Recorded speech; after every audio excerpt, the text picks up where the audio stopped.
On Mother's Day, my son came to visit and brought his mother-in-law. While my wife was serving, he mocked, "This useless old woman never learned how to cook properly. I wish I had been born from my mother-in-law." I stood up from the table, adjusted my suit, and dragged him into my room. Subscribe to the channel for more stories like this and comment the city you're watching from. I'm Stanley, and I'm 65 years old. After 4 decades of marriage to Dorothy, I thought I'd seen everything. I was wrong. Nothing could have prepared me for what happened on that Mother's Day, when my own son showed me exactly who he really was. It started like any other family gathering. Dorothy had been cooking since dawn, her graying hair tied back in that familiar bun she wore when she was focused. The smell of her famous pot roast filled our modest kitchen, mixing with the aroma of fresh dinner rolls and the apple pie cooling on the windowsill. She'd set the table with our good china, the set we'd received as a wedding gift 38 years ago. Every plate was positioned perfectly, every glass spotless. Marcus arrived at 2 in the afternoon with his wife Jennifer and their 8-year-old son, Tommy. But he wasn't alone. Behind them walked Jennifer's mother, Evelyn, carrying herself with that superior air she always had when she visited our home. I watched Dorothy's face fall slightly when she saw the unexpected guest, but she quickly recovered with that warm smile she'd perfected over the years. "Mrs. Patterson, what a lovely surprise," Dorothy said, wiping her hands on her apron before extending them in greeting. Evelyn barely acknowledged her, instead turning to Marcus. "You were right, honey. Your mother really did go all out." The way she said it made my stomach clench. There was something dismissive in her tone, as if Dorothy's efforts were quaint but unnecessary. I caught Dorothy's eye and saw the hurt flash across her face before she buried it behind her hostess' smile. We gathered around the dining table, the one Dorothy had polished until it gleamed. She'd even brought out the cloth napkins, the ones she usually saved for Christmas and Easter. Marcus sat across from me, Jennifer to his right, and Evelyn beside her. Tommy squeezed between his parents, chattering excitedly about his baseball game from the day before. Dorothy emerged from the kitchen carrying the pot roast on her grandmother's serving platter, the one with the tiny chip on the edge that she'd never thrown away because it held too many memories. Her face was flushed from the heat of the oven, and small wisps of hair had escaped her bun, but she looked proud of what she'd prepared. "This looks wonderful, Mom," Jennifer said, and I felt a moment of relief. At least someone appreciated Dorothy's efforts. But Marcus barely glanced at the food. Instead, he was focused on his phone, typing something with that intense concentration he usually reserved for work emails. Dorothy stood there holding the platter, waiting for acknowledgement that never came. "Marcus," I said quietly, "your mother made your favorite." He looked up briefly, gave a non-committal grunt, and went back to his phone. "Yeah, looks good." Dorothy's smile wavered as she set the platter down and returned to the kitchen for the vegetables. I watched her shoulders, saw the slight slump that meant she was trying not to cry. After 40 years of marriage, I could read every emotion in the set of her posture. The meal progressed in uncomfortable silence, broken only by Tommy's innocent chatter and Jennifer's attempts at polite conversation. Evelyn made several comments about how different things were prepared at her house, each observation delivered with the subtle superiority of someone who believed their way was better. "I always add rosemary to my pot roast," she mentioned while taking a bite. "It really elevates the flavor." Dorothy nodded politely. "That sounds lovely. I'll have to try that next time." "Oh, you should. Marcus raves about my cooking." "Don't you, sweetheart?" Marcus looked up from his phone and nodded. "Evelyn's an amazing cook." The words hit Dorothy like a physical blow. I saw her fork pause halfway to her mouth, saw the way her breathing changed. But she said nothing, just continued eating in silence. It was when Dorothy brought out the apple pie that everything fell apart. She'd made it from scratch, using the recipe her own mother had taught her 50 years ago. The crust was golden brown, perfectly flaky, and she'd even arranged the apple slices in that decorative pattern she'd learned from watching cooking shows. "This looks beautiful, Dorothy," Evelyn said, but there was something patronizing in her voice. "Store-bought crusts are so convenient these days, aren't they?" Actually, I made it from scratch, Dorothy replied quietly. Oh, gee, Evelyn seemed genuinely surprised. How traditional. That's when Marcus finally put down his phone and really looked at the pie. His expression shifted and I saw something ugly cross his features, something I'd been pretending not to notice for years. You know what, Mom? Marcus said, his voice carrying clearly across the table. This reminds me why I wish I'd been born into Evelyn's family instead. The words hung in the air like poison. Dorothy's face went white, and her hands began to tremble. Jennifer gasped softly, and even Tommy stopped talking, sensing the sudden tension. But Marcus wasn't finished. I mean, look at this. Evelyn makes restaurant-quality meals without even trying. Everything here tastes like you learned to cook in the 1950s and never evolved. Dorothy's eyes filled with tears, but she didn't speak.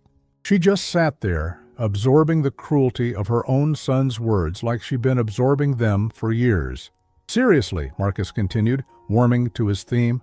Evelyn actually knows about seasoning, about presentation. This stuff? He gestured dismissively at the table full of food Dorothy had spent hours preparing. This stuff tastes like nursing home food. Marcus, Jennifer whispered, her voice shocked. That's enough. But he kept going. I'm just being honest. Evelyn raised her kids to appreciate quality. She taught them about good food, good wine, good taste. Meanwhile, I grew up thinking this. He picked up a piece of the pot roast with his fork and held it up like evidence. This was what real cooking looked like. Dorothy made a small sound, like air being forced from her lungs. A single tear rolled down her cheek, but she still didn't speak. She just stared at her plate, her whole body rigid with the effort of not breaking down completely. That's when something inside me snapped. After 65 years on this earth, 40 of them watching Dorothy pour her heart into caring for this family, I had reached my limit. I stood up slowly, my chair scraping against the hardwood floor. Every eye at the table turned to me, but I was looking only at Marcus, my son, the boy Dorothy had raised with endless patience and love, the man who had just proven himself to be everything I'd feared he was becoming. Marcus, I said, my voice deadly calm, come with me. Dad, I'm eating now. There was something in my tone that brooked no argument. Marcus looked around the table, perhaps expecting support, but found only shocked faces staring back at him. Even Evelyn looked uncomfortable. He followed me down the hallway to my bedroom, his footsteps heavy behind mine. I could feel Dorothy's eyes on my back, could sense her confusion and hope, warring with 30 years of disappointment. I closed the bedroom door behind us and turned to face my son. In the dim light filtering through the curtains, I could see the defensiveness already building in his expression. He was preparing to justify his behavior, to make excuses, to somehow make this Dorothy's fault. But I wasn't going to let him speak first. Not this time. I've been waiting for this moment for a very long time, Marcus, I said quietly. And now it's time you learned exactly who you really are. Cheer. Marcus stood in the middle of our bedroom, his face flushed with indignation. He was 35 years old, successful by most measures. But in that moment, he looked like the angry child he'd always been underneath the expensive suits and corporate confidence. What's this about, Dad? I was just being honest about... Sit down, I interrupted, gesturing to the chair beside my dresser. He remained standing, crossing his arms in that defiant pose I remembered from his teenage years. I don't need a lecture about hurting Mom's feelings. She's tougher than you think. I walked to my closet and pulled out a wooden box from the top shelf, one Marcus had probably seen 1,000 times, but never questioned. My hands were steadier than I'd expected as I carried it to the bed and set it down between us. Marcus, I said, looking directly into his eyes, you're not our biological son. The words landed like a physical blow. I watched his face change, confusion replacing anger, then disbelief flooding his features. His mouth opened and closed several times before any sound came out. What did you just say? You heard me. I opened the box, revealing manila folders, photographs, and documents I'd kept hidden for 32 years. You were adopted when you were 3 years old. Marcus stumbled backward until he hit the chair, then sank into it without seeming to realize he was sitting. That's impossible. I would remember. You were 3. and you were traumatized when you came to us. I pulled out the first folder, thick with official documents and social worker reports. Your biological parents were Richard and Susan Walsh. They gave you up not because they couldn't afford to keep you, but because they couldn't control you. I opened the folder and began reading from a report dated 33 years ago. The social worker's handwriting was careful, clinical, but the words painted a picture that still made my stomach turn. Subject displays extreme aggressive behavior toward mother figure. Has bitten, kicked, and thrown objects at maternal caregiver. Shows no remorse for destructive actions. When corrected, becomes violent and has caused physical harm to younger sibling. I looked up at Marcus, whose face had gone pale. You were 3 years old, and you were already hurting people who loved you. This is insane, Marcus whispered, but his voice lacked conviction. Why are you telling me this now? Because 32 years ago, Dorothy and I thought we could love the anger out of you. We thought if we gave you enough stability, enough patience, enough second chances, you'd become the son we dreamed of having. I set the report aside and picked up a photograph. This is you on the day you came to us. The picture showed a small boy with dark hair and Marcus's unmistakable eyes, but there was something chilling about his expression even at that age. While most 3-year-olds in photographs looked innocent or playful, this child looked calculating. We tried everything, I continued, my voice getting quieter as the memories flooded back. Dorothy read every parenting book she could find. We took you to counselors, tried different schools, enrolled you in sports and music lessons. Do you want to know what you did to repay her efforts? Marcus didn't answer, but I could see his hands shaking in his lap. I pulled out another folder, this one containing school reports and incident documentation I'd secretly kept over the years. When you were 5, you told your teacher that Dorothy hit you. Child Services investigated us for 2 months. Dorothy cried herself to sleep every night, terrified they'd take you away just when she thought we were making progress. I don't remember. When you were 7, you killed Mrs. Henderson's cat and told her Dorothy did it. We had to pay for the cremation and endure months of accusations from our neighbor before I figured out what really happened. I watched Marcus's face as each revelation hit him. Part of me felt cruel doing this, but after watching him destroy Dorothy's spirit piece by piece for 3 decades, cruelty felt justified. When you were 9, you started a fire in the garage and blamed Tommy Morrison from next door. His family nearly moved away before I found the matches hidden in your bedroom. I set down another report. When you were 12, you told the school counselor that we were neglecting you because Dorothy worked double shifts to pay for your piano lessons. Stop, Marcus said, his voice barely audible. But I couldn't stop, not after 32 years of silence.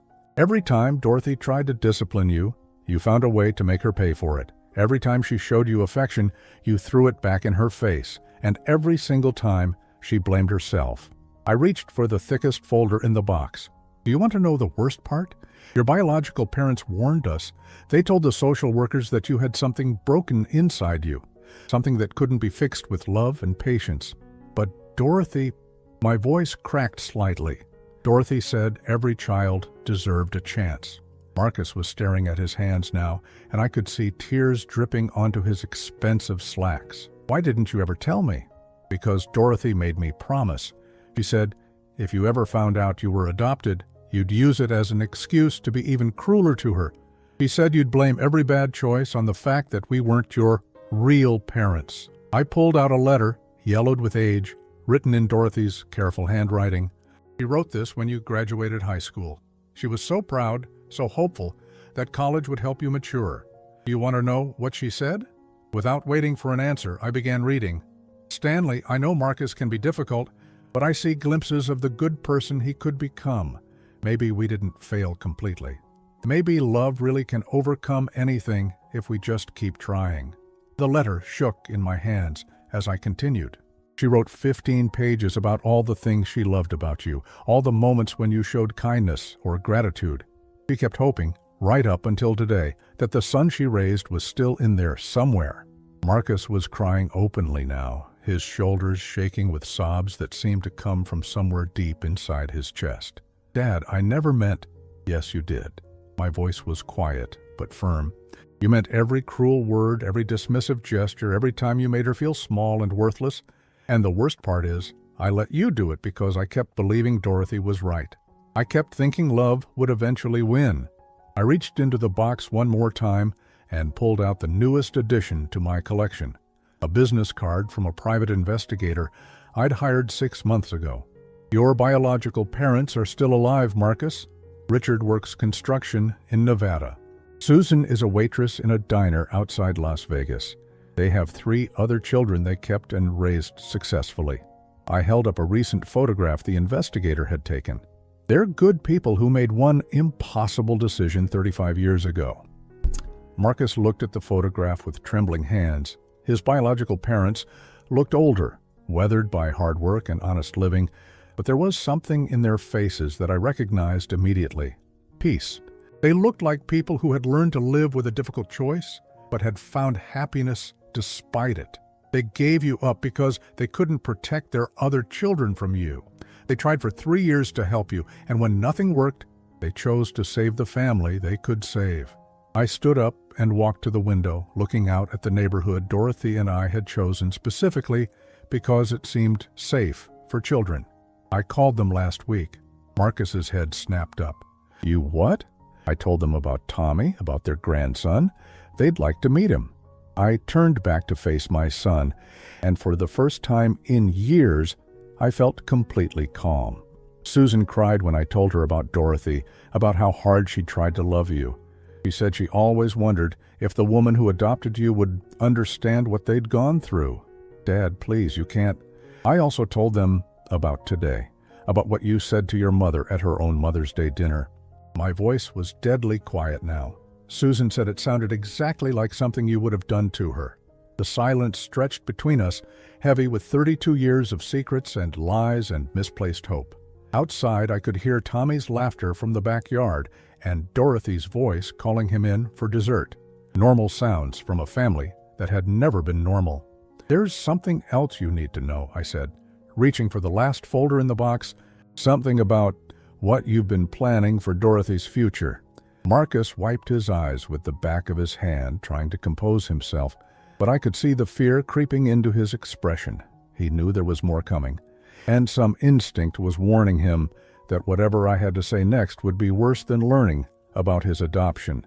I opened the final folder, the one I'd been adding to systematically for the past 2 years.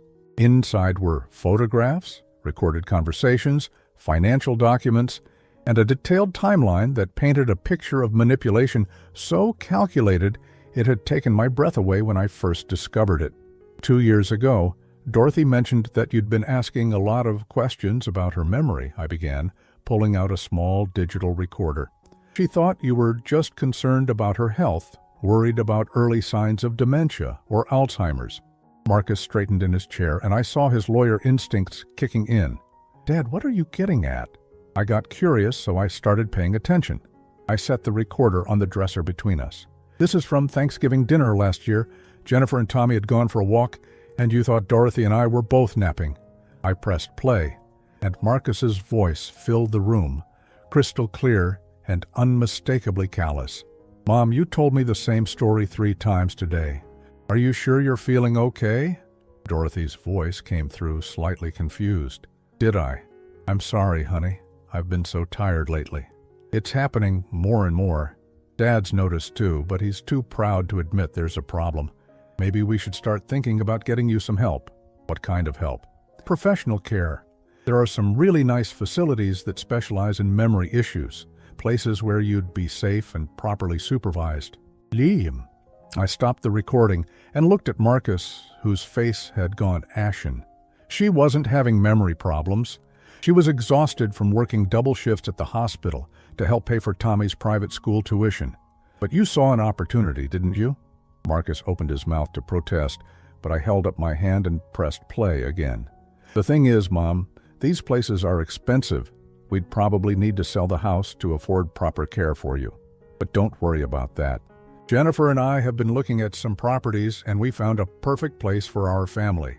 Tommy could have his own playroom, and there'd be plenty of space for when the baby comes. Baby? Dorothy's voice was confused. Oh, we haven't announced it yet. Jennifer's only 6 weeks along, but we're going to need more space, and this house would be perfect for us. I clicked off the recorder and set it down. Jennifer wasn't pregnant. She still isn't. That was just part of your story, to make Dorothy feel guilty about holding onto her own home. Marcus was gripping the arms of his chair so tightly his knuckles had turned white. You recorded me? That's illegal. Actually, it's not. This is a one-party consent state, and Dorothy gave me permission to record conversations in our own home after she started questioning her own memory. I pulled out another device, a newer recorder with better sound quality. This is from 3 months ago. Dorothy was in the garden, and you were on the phone with Jennifer. The sound of Marcus's voice filled the room again, but this time he was speaking to his wife, and his tone was completely different. Cold, calculating, almost businesslike. The memory thing is working. She's starting to doubt herself about everything. Dad's getting worried too. I think we can probably move on this within the next 6 months. Jennifer's voice came through faintly. Are you sure this is the right way to handle it? It feels wrong, Marcus. Look, they're both getting older. This house is too big for them, and they can't maintain it properly. We're just helping them make a decision they should have made years ago. Besides, the property value has gone up by at least $200,000 since they bought it. They'll have plenty of money for a nice assisted living place. But your mom seems fine to me, sharp as ever. Trust me, I know how to handle her. She's always been too emotional, too dependent on everyone else's opinions. A few more months of gentle suggestions about her memory, and she'll be begging us to take over her finances. I stopped the recording and watched Marcus's reflection in the dresser mirror. He looked like a man watching his entire world collapse around him. I have 18 hours of recordings, Marcus. Conversations where you coached Jennifer on what to say to make Dorothy doubt herself. Phone calls where you researched nursing homes and calculated how much money you'd make from selling this house. Discussions about forging Dorothy's signature on financial documents if she became too confused to sign them herself. I reached into the folder and pulled out a stack of printed emails. These are from your correspondence with Sunrise Manor, that expensive assisted living facility downtown. You put Dorothy's name on a waiting list without her knowledge and told them she had moderate dementia, requiring immediate placement. Marcus tried to stand up, but his legs seemed unsteady. Dad, you don't understand. I was just trying to plan ahead, to make sure Mom would be taken care of. You were trying to steal her home and convince her she was losing her mind so she wouldn't fight you on it. My voice was getting louder, despite my efforts to stay calm. Do you have any idea what you put her through? She's been terrified that she was developing Alzheimer's. She made me promise to tell her if I noticed any signs of mental decline because she was so afraid of becoming a burden on us. I pulled out another document, this one bearing an official letterhead. This is from the law office of Patterson and Associates. You consulted them about having Dorothy declared mentally incompetent so you could take over her financial affairs. The blood drained from Marcus's face completely. How did you... James Patterson and I served in Vietnam together. When you walked into his office 6 months ago and started talking about your poor, confused mother who needed to be protected from her own financial decisions, he called me immediately. I set the document down carefully. He wanted to know if Dorothy was really showing signs of dementia or if something else was going on. Marcus sank back into the chair, and for the first time since he was a child, he looked truly defeated. Dad, I wasn't going to actually go through with it. I was just exploring options. You mean, like you were just exploring options when you took out a second mortgage on Dorothy's house? I pulled out the final document in the folder, a loan application with Dorothy's forged signature. $50,000 secured against a property you don't own for a business investment that doesn't exist. The silence that followed was so complete, I could hear the grandfather clock ticking in the hallway. The same clock Dorothy had inherited from her mother and wound faithfully every Sunday morning for 23 years. Marcus was staring at the loan document like it was a venomous snake. How did you find out about that? The bank called Dorothy when the payment was 30 days late. She was confused because she didn't remember taking out any loan. She brought the paperwork to me, worried that her memory was worse than she thought. I leaned forward, making sure Marcus could see the fury in my eyes. She apologized to me for being so forgetful. She cried because she thought she was losing her mind. I was going to pay it back. With what money? Your consulting business is 3 months behind on rent, and Jennifer's part-time teaching job barely covers your grocery bills. I had done my homework thoroughly. You've been living on credit cards and the money you borrowed against Dorothy's house, all while convincing her that she was too mentally unstable to manage her own finances. Marcus looked around the room desperately, as if searching for an escape route that didn't exist. Dad, I know how this looks, but I know exactly how it looks. It looks like a son who spent 32 years perfecting the art of psychological manipulation and who finally found a way to destroy the woman who raised him while making himself rich in the process. I stood up and walked to the window again, needing to put some distance between myself and the man I'd once hoped would become a better person than his genetics suggested. Outside, I could see Dorothy hanging laundry on the line, her movements careful and precise despite her worry about her supposedly failing memory. "There's one more thing," I said without turning around. "Dorothy doesn't know about any of this yet, but she's going to, because I'm done protecting you from the consequences of your choices." When I turned back to face Marcus, he was crying again, but these tears looked different, desperate rather than remorseful. "Dad, please, if you tell her, it'll destroy her. She'll never forgive me." "She shouldn't forgive you." My voice was quiet but final, and neither should I. I walked to the bedroom door and put my hand on the doorknob. "In 15 minutes, I'm going to go back to that dining room and tell Dorothy and Jennifer exactly who you are and what you've been planning. You can either be there to face them like a man, or you can run away like the coward you've always been underneath." Marcus stood up shakily. "What about Tommy? What about my son?"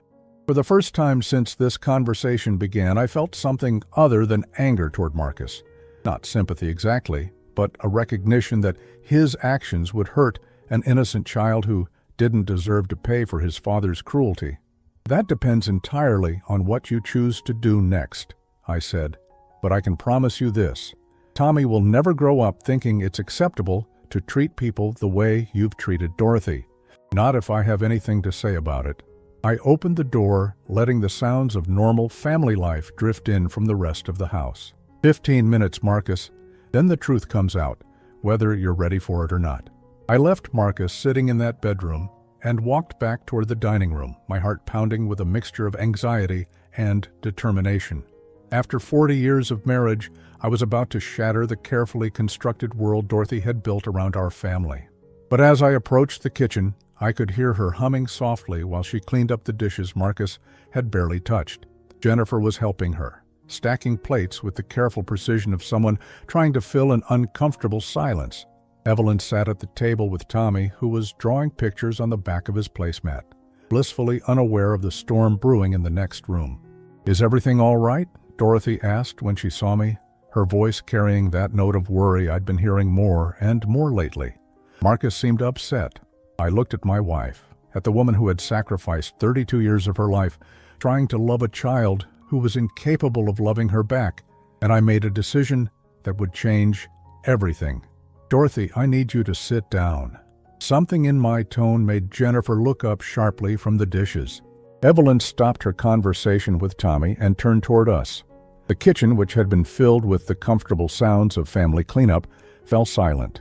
Dorothy dried her hands on her apron and moved slowly to the kitchen table, her eyes never leaving my face. "Stanley, you're scaring me." "Jennifer," I said quietly, "you should probably hear this too." Jennifer set down the plates she'd been holding and took the seat across from Dorothy. Evelyn shifted uncomfortably, clearly sensing that this was a family matter she shouldn't be witnessing, but not knowing how to gracefully exit. "Tommy," I said to my grandson, "why don't you go play in the living room for a few minutes? The adults need to talk." Tommy looked disappointed, but obediently gathered his crayons and wandered toward the front of the house.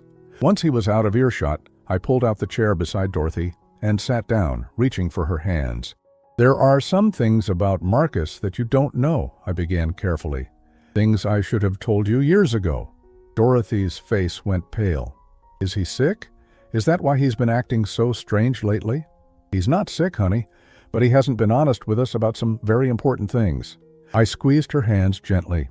"Jennifer, I think you should know that your husband has been planning to have Dorothy declared mentally incompetent so he can take control of her finances and force her into a nursing home."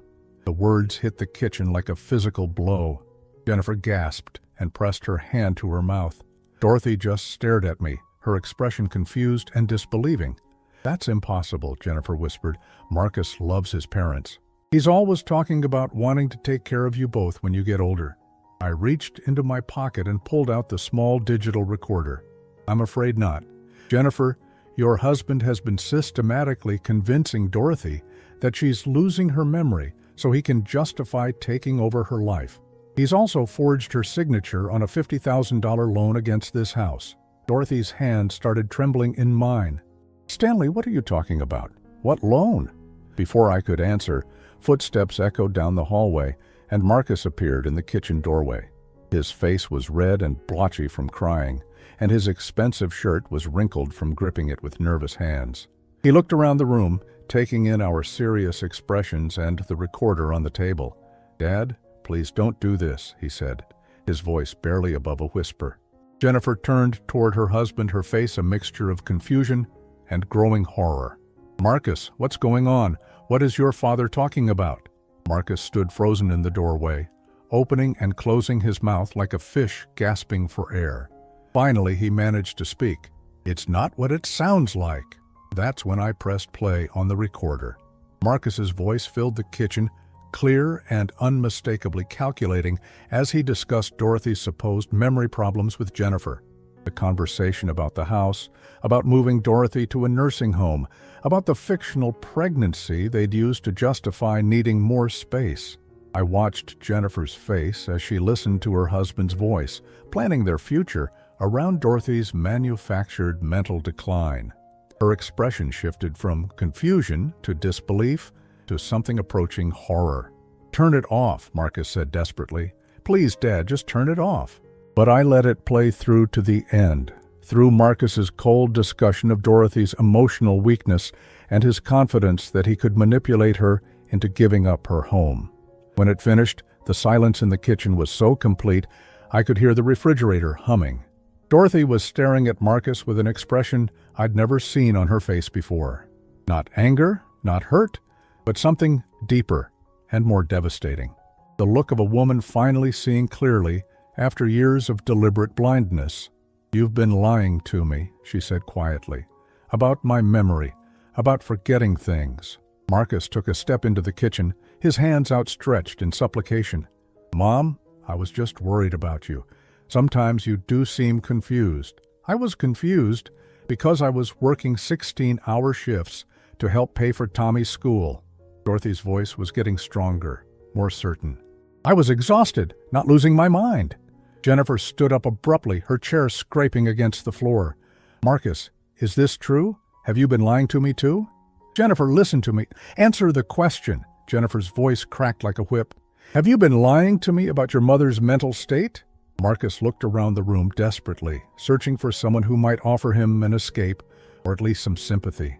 But Dorothy was staring at him with dawning comprehension.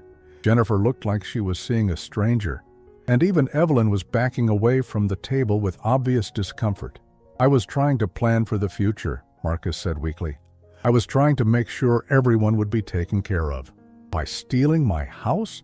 Dorothy's voice was getting clearer, stronger, as if a fog was lifting from her mind. "By convincing me I was going crazy?" I reached into my other pocket and pulled out the loan documents. "Tell her about the $50,000, Marcus." Jennifer snatched the papers from my hand before Marcus could respond. Her eyes scanned the documents quickly, and I watched her face crumble as she realized what she was looking at. "You forged her signature," Jennifer whispered. "You took out a loan against your mother's house without her knowledge." "I was going to pay it back," Marcus said, but his voice sounded hollow, even to him. "With what money?" Dorothy stood up, and for the first time in years, she looked like the strong woman I'd married 4 decades ago. "You haven't had a steady income in 8 months. You've been living off credit cards and apparently off money you stole from me." Marcus's face crumpled, and he started crying again. "Mom, I'm sorry. I didn't mean for it to go this far. I just got in over my head with some investments, and I needed some quick cash to cover things until you could convince me I was mentally incompetent and take over all my finances." Dorothy's voice was ice cold now.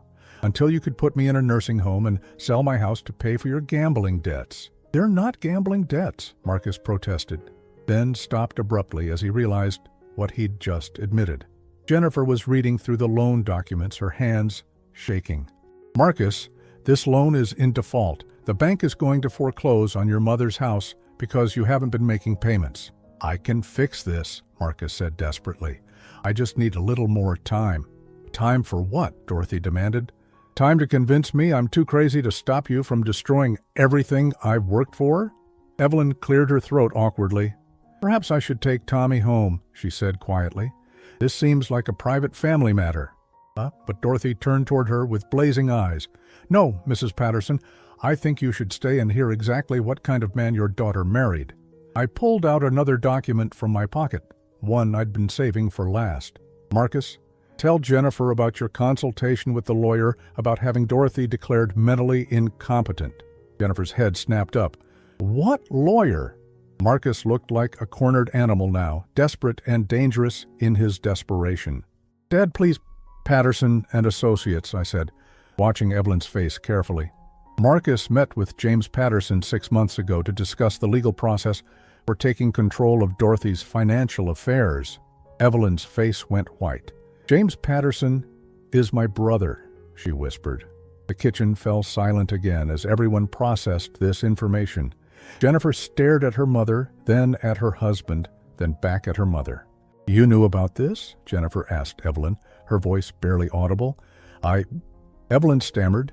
"James mentioned that someone had come to see him about an elderly relative, but he didn't tell me it was Marcus. He never would have. Client confidentiality." But Jennifer was already shaking her head, backing away from the table.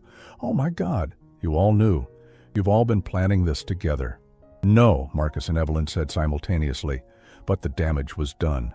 Dorothy stood up slowly, and when she spoke, her voice carried the authority of someone who had finally seen through 32 years of manipulation and lies. "Get out of my house," she said quietly. "All of you. Get out now." Marcus took a step toward her, but I stood up and blocked his path. After everything I'd discovered, after all the recordings and documents and evidence of his systematic cruelty, I wasn't going to let him manipulate Dorothy one more time. "You heard her," I said. "It's time for you to leave." But Marcus wasn't finished fighting yet, and his next words would reveal just how deep his capacity for cruelty really went. Marcus stood in our kitchen doorway like a man watching his entire world burn down around him. His face was flushed, his expensive shirt disheveled, and there was something wild in his eyes that reminded me uncomfortably of the 3-year-old boy who had first arrived at our home 32 years ago. "You want me to leave?" he said, his voice rising to a pitch that made Dorothy flinch. "Fine, but don't think this is over." Jennifer was still staring at the loan documents, her hands trembling as she read through the fine print. "Marcus, how much money do you owe? How deep in debt are we?" "That's not important right now," Marcus snapped, his attention still focused on Dorothy. "What's important is that you understand something, Mom. I am your son. I am your only child. And if you think you can just cut me out of your life, you're even more delusional than I thought." Dorothy's face went pale, but she didn't back down. "You forged my signature. You tried to steal my house. You spent 2 years convincing me I was losing my mind. What exactly do you think gives you the right to call yourself my son?" "Biology," Marcus said with a cruel smile. "Oh, wait, that's right. Dad told me the truth about that, didn't he? Turns out I'm not really your son at all. I'm just some broken kid you took in because you thought you could fix me." The words hit Dorothy like physical blows. I watched her face crumple as 32 years of love and sacrifice were dismissed as nothing more than a failed charity project. "Marcus, stop," Jennifer whispered, but her husband was beyond reason now. "You know what the funny thing is," Marcus continued, his voice getting louder and more vicious. "I never asked you to adopt me. I never asked for your fake love or your suffocating attention. You forced yourself on me because you couldn't have real children of your own." "We chose you," Dorothy said quietly, tears streaming down her face. "We could have had biological children, but we chose you because we thought you needed us." "Well, congratulations on that decision," Marcus laughed bitterly. 32 years of your life wasted on someone who never wanted you as a mother in the first place. That's when something inside me snapped completely. I'd spent 3 decades watching this man systematically destroy the best person I'd ever known, and I was done being civilized about it. I stepped forward and grabbed Marcus by the front of his shirt, pushing him back against the kitchen wall. At 65, I was still strong enough to make an impression, and Marcus's eyes widened with surprise and fear. "That's enough," I said, my voice deadly quiet. "You don't get to talk to her like that anymore. Dad, let go of me. You want to know what biology really means?" I tightened my grip on his shirt. "It means you inherited your biological father's inability to feel empathy. It means you got your biological mother's talent for manipulation. And it means that despite 32 years of Dorothy's love, you're exactly the same broken child they gave up on." Marcus tried to push me away, but I held firm. "Your biological parents didn't abandon you because they couldn't afford to keep you. They gave you up because you were already showing signs of being a sociopath. They were protecting their other children from you." "You're lying," Marcus gasped, but I could see the fear in his eyes. "I have their phone number," I said calmly. "Richard and Susan Walsh. They live in Nevada now, and they have 3 children they successfully raised to be decent human beings. Would you like me to call them? Would you like to hear them explain why they knew at age 3 that you were beyond help?" Jennifer had been listening to this exchange with growing horror, and now she stepped forward with the loan documents clutched in her hands. "Marcus, I need you to answer me honestly," she said, her voice shaking. "How much money do you owe? How much debt have you hidden from me?" Marcus looked at his wife, and for a moment I thought he might try to maintain his lies.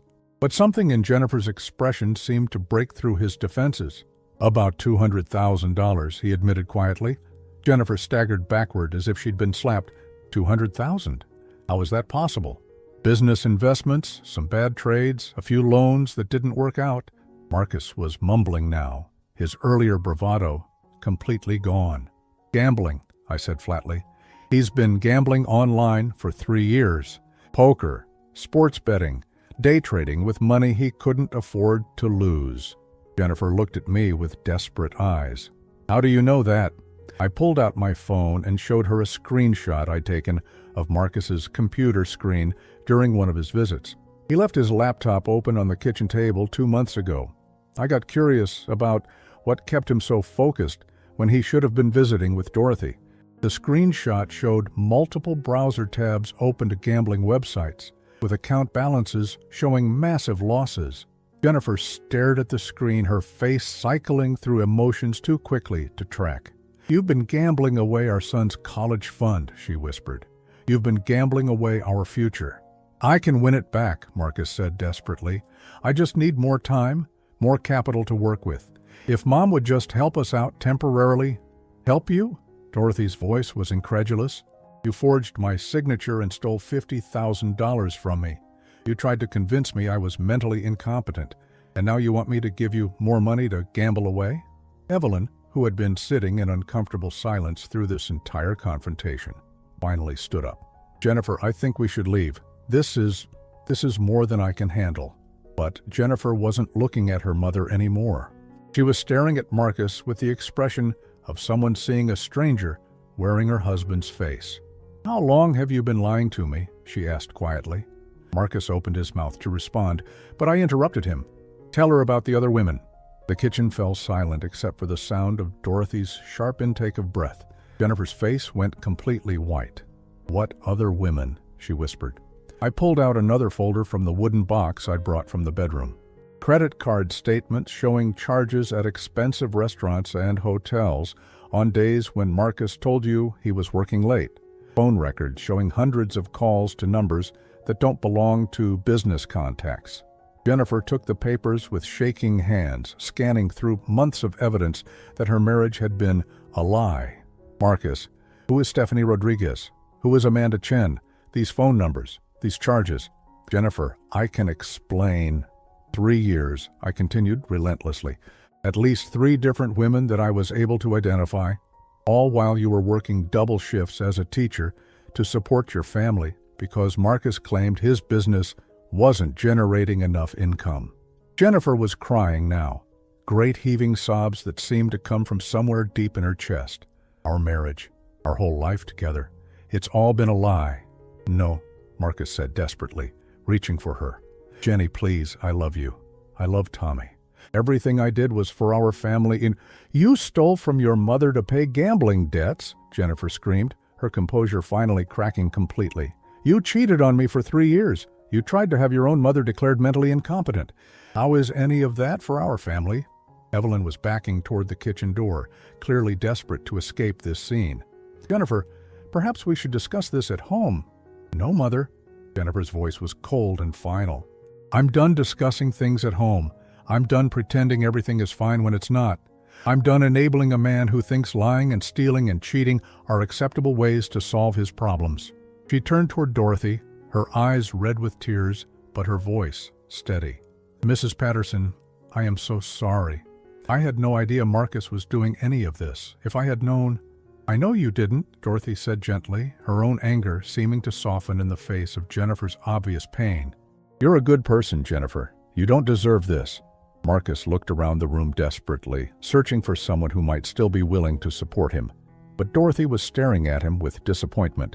Jennifer was backing away from him with disgust, and even Evelyn looked like she couldn't get away from him fast enough. This isn't over, he said finally, his voice carrying a note of threat that made my blood run cold. You think you can just destroy my life and walk away? You think there won't be consequences? I stepped between Marcus and Dorothy, my protective instincts fully engaged. Are you threatening her? I'm stating facts, Marcus said, his voice getting steadier as his desperation transformed into something uglier. Dorothy is 63 years old, with no children, no grandchildren, and no family except me. You're 65 and not in the best health. What happens when you're both too old to take care of yourselves? Who's going to visit you in whatever nursing home you end up in? Marcus, stop, Jennifer pleaded, but he ignored her. You want to cut me out of your life? Fine. But don't come crawling back to me when you realize that I'm the only family you have. Don't expect me to take care of you when you're old and sick and alone. Dorothy straightened her shoulders, and when she spoke, her voice carried more strength than I'd heard from her in years. Marcus, she said quietly, I would rather die alone than spend another day pretending you're the son I raised you to be. The words hit Marcus like a physical blow, and for a moment his mask of anger slipped to reveal something raw and wounded underneath. But instead of apologizing, instead of trying to repair the damage he'd done, he chose to inflict one final cruelty. Fine, he said, his voice cold and final. But Tommy stays with me. You'll never see your grandson again. The threat hung in the air like poison, and I watched Dorothy's face crumble as she realized what Marcus was really capable of taking from her. The silence that followed Marcus's threat seemed to stretch forever. Dorothy stood frozen in the middle of our kitchen, her face pale with the realization that her grandson might become another casualty of her son's cruelty.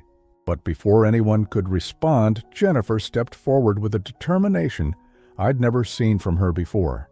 No, she said quietly, but her voice carried absolute conviction. Tommy doesn't stay with you, Marcus. Tommy comes with me. Marcus turned toward his wife, confusion replacing the smugness on his face. What are you talking about? You can't just... I'm talking about divorce, Jennifer said, her voice getting stronger with each word. I'm talking about full custody of our son. I'm talking about making sure Tommy never grows up thinking it's acceptable to treat people the way you've treated your mother. You can't take my son away from me, Marcus snarled, but there was desperation creeping into his voice now. Jennifer pulled out her phone and began recording. Say that again, Marcus. Tell me again how you own our child. Tell me how you plan to keep a 8-year-old boy away from his grandmother as punishment for her refusing to let you steal her house. Marcus realized what she was doing and lunged for the phone, but I stepped between them. At 65, I might not have been as strong as I once was, but I was still strong enough to handle my son. Back off, I warned him, and something in my tone made him stop. Jennifer continued recording as she spoke directly to the camera.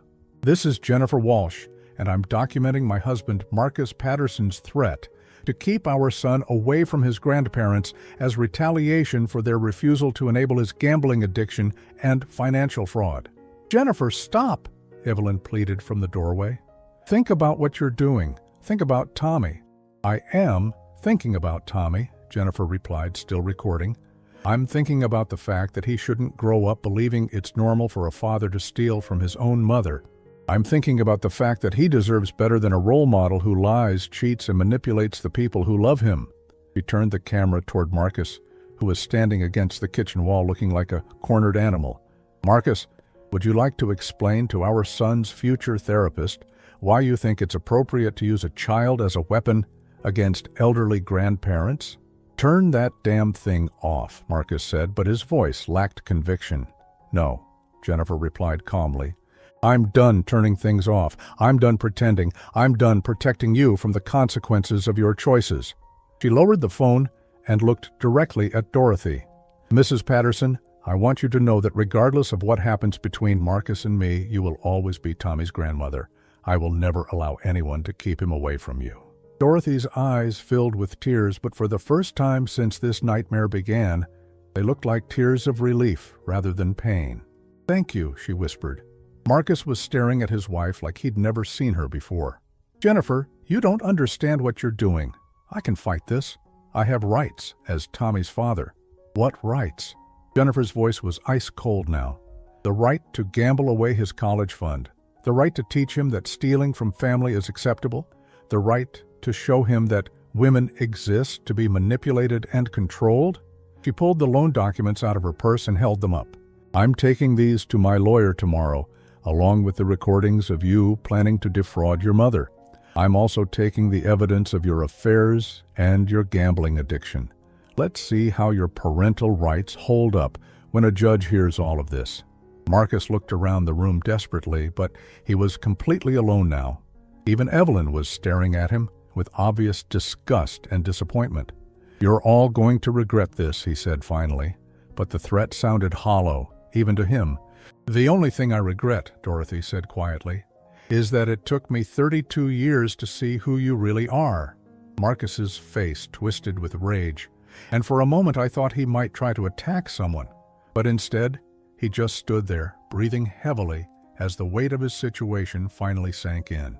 "Get out," Dorothy said again, her voice steady and sure. "Get out of my house and don't come back." Marcus looked at each of us one more time, his expression cycling through anger, desperation, and finally something that might have been grief. Then he turned and walked out of the kitchen without another word.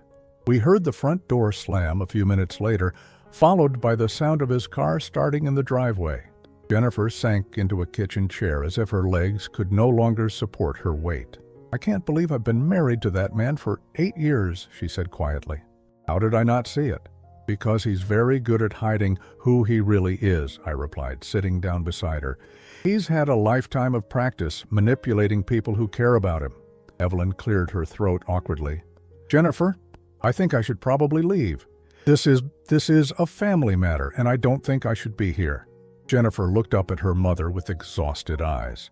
"Did you know about Uncle James, about Marcus consulting him?" "I swear to you I had no idea," Evelyn said, her voice shaking. "James never would have told me about a client consultation, and if I had known what Marcus was planning—" "What would you have done?" Jennifer asked quietly. Evelyn was silent for a long moment. "I don't know," she admitted finally. "I've spent so many years thinking Dorothy wasn't good enough for Marcus, believing he deserved better than this modest life. I never considered that maybe Dorothy and Stanley deserved better than him." She turned toward Dorothy with tears in her eyes. "I owe you an apology. I've been unkind to you for years, and you never deserved it. You raised Marcus with more patience and love than most biological mothers could have managed, and I criticized you for not being sophisticated enough for my standards." Dorothy nodded slowly. "I appreciate that, Evelyn. But right now, I think we all need some time to process what just happened." After Evelyn left, the three of us sat in the kitchen in contemplative silence. Tommy had fallen asleep on the living room couch, blissfully unaware that his world had just been turned upside down. "What am I going to tell him?" Jennifer asked finally. "How do I explain to an 8-year-old that his father that he's—" "You tell him the truth," Dorothy said gently. "Age appropriately, but honestly. You tell him that sometimes adults make very bad choices and that those choices have consequences." "Will you help me?" Jennifer asked. "With Tommy, I mean. I know this isn't your responsibility, but he loves you both so much, and I don't want him to lose his grandparents just because his father turned out to be—" "Of course we'll help," I said immediately. "Tommy is our grandson, and that doesn't change just because Marcus is no longer welcome in this house." 3 months later, I was sitting in the same kitchen, but everything had changed. Jennifer had filed for divorce and been awarded temporary custody of Tommy. Marcus had disappeared after the divorce papers were served, leaving behind only a note saying he was starting over somewhere else. The $50,000 loan had been resolved after Jennifer provided evidence of Marcus's forgery to the bank. Dorothy's credit rating had been restored, and the threat of foreclosure had been lifted. Jennifer had moved into the apartment above our garage, the one we'd always kept as a rental property. She said she wanted to be close enough to help us as we got older, but far enough away to maintain her independence. Tommy spent most afternoons with Dorothy after school, learning to cook the same recipes she'd tried unsuccessfully to teach Marcus 30 years earlier. The custody hearing had been brief and decisive. When Marcus failed to appear in court, Jennifer was awarded full legal and physical custody. The judge had been particularly unimpressed with the recordings of Marcus threatening to keep Tommy away from his grandparents as punishment. But perhaps the most significant change was in Dorothy herself. Without the constant stress of trying to please someone who could never be pleased, she seemed to have found her strength again. She'd returned to school part-time, taking art classes she'd always wanted to try. She'd joined a book club and made new friends who appreciated her for who she was, rather than judging her for what she wasn't. This morning, she was teaching Tommy how to make her famous apple pie when the doorbell rang. I answered it to find a FedEx driver with a certified letter addressed to Dorothy. Inside was a single sheet of paper with Marcus's handwriting. "Mom and Dad, I know you probably don't want to hear from me, but I wanted you to know that I'm getting help. I'm in therapy, and I'm attending Gamblers Anonymous meetings. I know I can't undo the damage I've done, and I'm not asking for forgiveness. I just wanted you to know that I finally understand what I threw away. Take care of Tommy. He deserves the love I was too broken to accept. Marcus." Dorothy read the letter twice, then folded it carefully and put it in her apron pocket. "How do you feel?" I asked her. She was quiet for a long moment, watching Tommy roll out pie crust with intense concentration. "I feel sad for him," she said finally, "but I also feel free." She turned to look at me, and I saw something in her eyes that had been missing for years: peace. "For 32 years, I blamed myself for not being able to reach him," she continued. "I thought if I just loved him enough, tried hard enough, sacrificed enough, I could heal whatever was broken inside him. But you can't love someone into being a better person if they don't want to change." Tommy looked up from his pie crust, flour dusting his cheek. "Grandma, is this thick enough?" Dorothy smiled and ruffled his hair. "It's perfect, sweetheart. Just like you." As I watched my wife teaching our grandson the same patience and love she'd tried to give Marcus, I realized that Dorothy had been right all along about one thing. Love really could overcome anything. But sometimes the greatest act of love was knowing when to let go.